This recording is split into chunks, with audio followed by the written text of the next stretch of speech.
Bonjour, alors aujourd'hui à la boîte à champignons on va tester le marc de café comme après-shampoing. On entend souvent dire, en tout cas sur internet, qu'il peut être utilisé comme tel. Alors quoi de mieux que d'aller voir un professionnel pour confirmer ou infirmer cela? Je m'appelle Mélanie, je travaille à l'Institut Jolie Maman Paris 15e. C'est la première fois que je vais tester le marc de café sur le cheveu et cuir chevelu. Je vous en parlerai en direct pour voir ce que ça donne.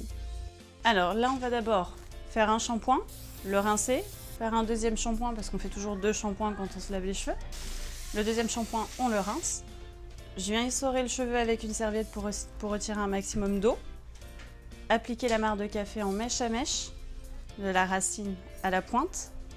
Je viens vraiment travailler en massant en mèche à mèche pour que la marc de café puisse s'imprégner aussi au niveau du cheveu. Une fois que j'en aurai mis partout, je viens faire un massage pour laisser un petit peu de temps de pause de 3 minutes.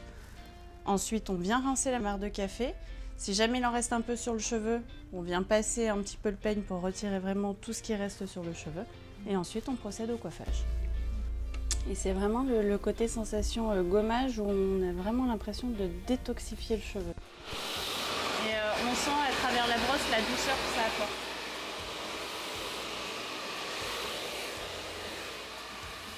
Il peut servir d'après-shampoing, il peut servir de démêlant parce que ça apporte les mêmes bénéfices que l'après-shampoing, donc c'est-à-dire la brillance, le démêlage et la douceur. Mais vous n'allez pas avoir de réparation ou d'hydratation profonde. Mais c'est vraiment les priorités d'un après-shampoing qu'on peut obtenir avec la marc de café. Le petit plus même, je dirais, avec la marc de café, c'est que ça vient gainer le cheveu, ça vient vraiment le rendre plus fort.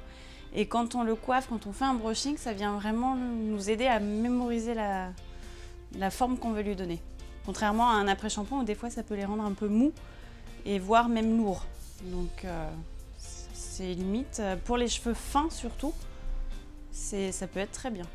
Donc vous recommandez en fait? Je recommande pour surtout les cheveux fins, pas cheveux trop fragilisés et cassants, parce que ça peut vraiment venir l'assécher, mais je le recommande pour cheveux fins, pour vraiment aider à démêler, hydrater, et si on veut apporter de la brillance, c'est vraiment top. Okay. Moi j'adhère. Donc c'est une expérience réussie? Expérience réussie.